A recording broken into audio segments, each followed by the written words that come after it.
It's been a while since the Thursday night game, but I still think it's important here to look at Javante Williams. Javante obviously comes out and actually turns into a pseudo RB1 this week in fantasy. You are getting the 26 fantasy points. Now, this is something I want to be a little bit hesitant for. Obviously, I have Javante in the Flock League. I started Javante this week. I'll tell you why, but the one thing I want to point out is this is a running back that saw 17 opportunities. It's not like all of a sudden we see the snaps jump off the page. It's not like all of a sudden that, oh my gosh, there's no other running back in this backfield you got to worry about. No, it's still like, okay, Javante Williams is a lead back in a bad offense. It's probably not going to be winning a lot of games. Now, I understand they are sitting at 4-3 right now, primarily because their defense is extremely strong. And I want to be very clear going into the future when I'm starting Javante Williams, because I actually feel like I've played this perfectly so far, in that there have been 2 weeks where Javante has been interesting. And those are the 2 weeks where the Denver Broncos were favored in games. That was against the Raiders back in week 5. That was against the New Orleans Saints in week 7. Going into the future, I probably still want to be avoiding Javante Williams in terms of putting him into my lineup. And any games where the Denver Broncos will be trailing, and any games where sportsbooks have the Denver Broncos as dogs. Now, good news is you actually have a matchup against the Carolina Panthers this next week, so maybe Javante is startable yet again. But then after that, you have the Ravens. I'm not starting Javante there. The Chiefs, not starting Javante there. The Falcons, probably not. We get a game against the Raiders, but ultimately going into the future, you will have tougher matchups here for Javante Williams. So if you look at my rest of season rankings over on the site, I have Javante Williams at RB 30, kind of as that borderline flex play, right in the same range as like Najee Harris, Jonathan Brooks, and Rico Dowdle, where in a game where the Broncos are favored, I think I could put Javante in, but I don't know how many of those contests we should actually expect. Now, our next running back, we have to talk about Tank Bigsby here. If you were watching the game with us Sunday morning, we were celebrating. We have Tank Bigsby in an absurd amount of underdog drafts. There are very few players I'm rooting for more than Tank Bigsby this season. Now, with that being said, I do want to be the wet blanket on this situation, right? Where we are sitting here with a 23-point game, 26 carries for Bigsby. But at the same time, so far this season, while Bigsby has been a running back with a considerable amount of usage, I mean, we go through, I believe the man's had about 70 carries so far this year. He has had 1 reception through 7 weeks. Even this week, with no Travis Etienne, Dearness Johnson is actually the running back that gets the receiving usage. So from a full PPR perspective, even with no Travis Etienne, going into the future, I would say that Tank Bigsby is probably a running back that is a touchdown or bust type option, which is typically what you have in a full PPR format where these guys are going to have 0 receptions out of the backfield. And you can be a touchdown or bust option in a phenomenal offense, right? I mean, if you're Derrick Henry with no receiving usage, I guess it doesn't matter if the Ravens are a top 3 offense and if Derrick Henry is going to have the big plays. I mean, even in the case of some of the other running backs that you don't think of as massive receivers like David Montgomery's still going out there, getting you 2 receptions, getting you 22 receiving yards in a single contest, and that's bumping up his points per game by about 4.5. So Bigsby, even in the best case, he's not a running back catching the ball in what I expect to be a much worse offense going into the future. Obviously, they had a good matchup against the Patriots. So I personally think it's a clear sell high moment with Bigsby, regardless of what happens with Travis Etienne going into the future. I currently have Bigsby right behind Javante Williams in our rest of season ranks. I would clearly rather have Bigsby over Travis Etienne at this point, but I think you view him not much more than like a borderline flex. And if Etienne does come back and this turns into a 3-man running back by committee, Bigsby may go back to not being startable. Now, David Njoku went from not being startable all season to now coming out and turning into a mid-tight end 1 rest of season. I have put David Njoku at tight end 7. David Njoku has had the perfect catalyst over the past 2 weeks. You, 1, had Amari Cooper get dealt to Buffalo, opening up more targets available for Njoku in this offense. And 2, you have the Deshaun Watson injury, which leads to Jameis Winston starting and elevating the overall passing volume in Cleveland. So this has been pretty much the best scenario you could possibly ask for David. I mean, he had 14 targets this week. I mean, show me another tight end in a single game this year that has had 14 targets, not named Brock Bowers. He had 10 receptions, 76 receiving yards, and the receiving touchdown. I've moved David Njoku up to tight end 7 in my rest of season ranks, right behind guys like Kelsey, Ferguson, Evan Ingram. And then honestly, if we get another week like this from Njoku, you could continue to move him up here because we have the large sample with this. Now, going over to our next running back with Josh Jacobs, I will remind you one of the worst calls that we've had all year. I ranked Josh Jacobs ahead of Derrick Henry. Now, obviously, in tonight's game, Derrick Henry will show us how dumb I was to do that this season. But also in tonight's game, I'm actually expecting Lamar Jackson to potentially not get to 2 passing touchdowns. And I'm actually going to be going with the lower 1.5 passing touchdowns for Lamar tonight. If you wanted to tell me on that, you can find it over on Underdog Fantasy. If you use promo code FLOCK, you will get a 50% deposit bonus up to $1,000. You will get a free Kyler Murray pick, more than less than half a total yard for the Cardinals game. And you're going to be getting a free team review in the live stream that we are doing every single night. You can find that link in the description and the comment section. But looking at Jacobs, I have stood by him as that low-end RB1, high-end RB2. And the reason I was in on him coming into the year, and the reason we've been in on him all year now, is fundamentally, this is a running back that has the opportunities in what we project to be one of the best offenses in the league. I mean, when you go through and you look at the opportunities that you've had from Josh Jacobs so far this season, 19 week 1, 32 week 2, 15 week 3, 15 week 4, 20 in week 5, 21 in week 6, 17 in week 7. So Jacobs is consistently giving you anywhere from about 15 to 22 opportunities per game and what is a very good offense.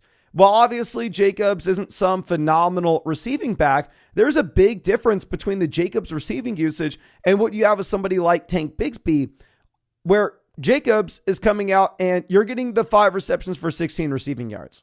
You're getting the 3 receptions for 28 receiving yards. You're getting these like cheap PPR points that are adding 5 to 6 points per game to his total at the end of the year. So I do want to reiterate, honestly, Jacobs doesn't really move much in my rankings. I still have him at RB14.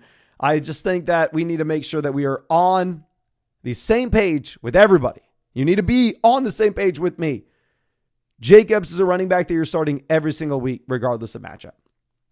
Now, Najee Harris comes out and Najee Harris gives you a great week here. I want to give Najee his flowers. Where he comes through, he gives you 21 carries. You get 102 rushing yards. And this offense looks a lot better with Russell Wilson under center. I mean, we are going to be moving up George Pickens here as well. Now, with that being said, I do want to be fair and I want to look at the usage that we had specifically from Jaylen Warren. Because obviously there were those games that Najee Harris was just going out and seeing 20 plus touches per contest with Jaylen Warren in them. And in this game in particular, Jaylen Warren actually played 35 snaps in comparison to Najee Harris at 33. Jaylen Warren actually ran 19 routes in comparison to Najee Harris with 10. Najee Harris actually had 0 receptions and 0 targets in this contest. You go back to the beginning of the season when Jaylen Warren was actually in here as well. There, Najee Harris also was averaging only 2 targets a game. So it's very clear what's happening here with Jaylen Warren in Pittsburgh. The targets are going to be much lower than they were when Jaylen Warren was out. Now, of course, I'll also say that in any game where the Pittsburgh Steelers go out and they drop 37 points, yes, Najee Harris is going to be phenomenal. Najee Harris will be viable there. But still going into the future, I'm viewing Najee as a committee running back that's super inefficient, that is going to be in an offense that probably gets scaled backwards. So I don't view him as like a must-start name every week. I currently have Najee right around the same range as Nick Chubb, Chuba Hubbard, and Chase Brown in our rest of season ranks. more so as like a flex play where you get a floor, but maybe the ceiling is going to be capped in a full PPR format. Now, obviously, non-PPR league, you move them up from here. Now, looking at George Pickens in this offense, I want to give Pickens his credit as well. Obviously, George Pickens comes out and you get the 111 receiving yards. Not only do you get the 111 receiving yards, but you get the receiving touchdown. And what's crazy about watching these Steelers games with George Pickens in particular is obviously every grab George Pickens makes looks like the best catch that week. And honestly, the reason for this is every target you ever see go in the direction of George Pickens, the defender is on his back. I don't know if I've ever seen George Pickens actually just be open over the middle of the field, catch a boring 20-yard gain. No. Every single time it's like, oh, I'm on the boundary. I got Sauce Gardner dragging me down and I'm going to grab it with one arm and I'm going to get 2 feet in, which it makes for great entertainment, makes for great highlights. But when the separation isn't consistently there, it is a little bit tougher. Now, I do want to give Pickens his flowers, 22 points in this game. And we did talk about coming into the week that the transition to Russell Wilson was going to be good for Najee Harris and it was going to be good for George Pickens, not because I thought Russ was going to be a better quarterback than Justin Fields. I didn't think that at all, but because we know that Fields is the prototype where the passing volume is going to be lowered. Fields is also going to vulture rushing touchdowns at the goal line.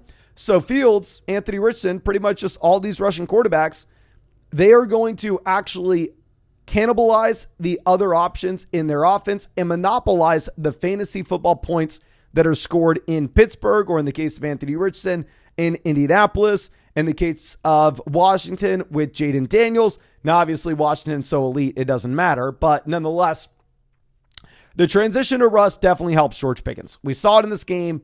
I mean, Russ is going to give Pickens those 50-50 balls, but I do want to be a little hesitant here, right? I mean, this is a game environment where the Steelers dropped 37 points. So, and yeah, any game where the Steelers dropping 37 points, I'm expecting that George Pickens is somebody that is going to go off. Now, going into the future, I think Pickens is maybe going to be a little bit more matchup dependent. In a league where you start, say, 2 wide receivers and 2 flex spots, or 3 wide receivers and a flex, there Pickens is probably a must-start guy every single week, regardless of the matchup. Or if you're playing in a 14-team league, we can say that as well. But if you're like in a 10-team league where you start 2 wide receivers and 1 flex, to be honest, do you need to go out there and do you need to jam in George Pickens this next week? Probably not. I think you can take it from a matchup to matchup perspective. Now, going over to our next player, Kareem Hunt, obviously phenomenal usage 2 weeks back. And now this week, we actually get him followed up with yet another game with 22 carries. Kareem Hunt breaks 20 fantasy points in a tough matchup against the San Francisco 49ers. And now we have confirmation that this usage is sticky for Hunt. I was hesitant to go out there and rank Hunt as a running back 1 this week, thinking, oh, okay, well, yeah, he had 27 opportunities or 28 opportunities, including the target in KC back in week 5. But what does it look like coming out of the bye week? Do they get Clyde Edwards-Helaire in the game? Does he take some snaps? The answer to that is no. You still have some Carson Steele. You have some Samaje Perine. But that percentage of snaps is so low in comparison to what Kareem Hunt's getting, where if Hunt is seeing 20-plus opportunities a game in this Chiefs offense that wants to just run the ball and play good defense, Kareem Hunt will be a must-start name every single week. He has to be a top 24 running back in the rest of season ranks. I have him right behind like DeAndre Swift, James Conner, and J.K. Dobbins. And to be honest with you, in my weekly rankings, we may have Kareem Hunt a little bit higher than this. I just want to keep him a little bit conservative in the rest of season rankings with the off chance that Isaiah Pacheco does come back later on. Now, Brian Thomas Jr. was our number 1 buy low candidate last week. He comes out, he explodes in the London game. You get the 22 points. This is now the 3rd game with over 20 fantasy points for Brian Thomas Jr. Well, yeah, against the Bears, he disappointed. It was a game where they had to travel to London. It was a game where they went up against a brutal Bears secondary. Ultimately, even in this contest where Trevor Lawrence only throws the ball 20 times, you're still getting 22 points for Brian Thomas Jr. I think the passing volume from Lawrence may actually go up in the future as the Jags are forced to throw the ball more in the second half as they actually trail the majority of their game. So I hope you bought him. He looks like a locked and loaded must-start option every single week, where he is now right in the same range as my rest of season ranks with Davante Adams, Stephon Diggs, and DK Metcalf. But I really hope I was able to help you out here in some way. Of course, if you want to tail us on the Lamar Jackson for fewer than 1.5 passing touchdowns, you can find the link to Underdog Fantasy in the description and comment section. Promo code FLOCK's going to hook you up with a 50% deposit bonus up to $1,000. Plus, you're going to be getting a free Kyler Murray pick, more than less than half a total yard for the Monday night game.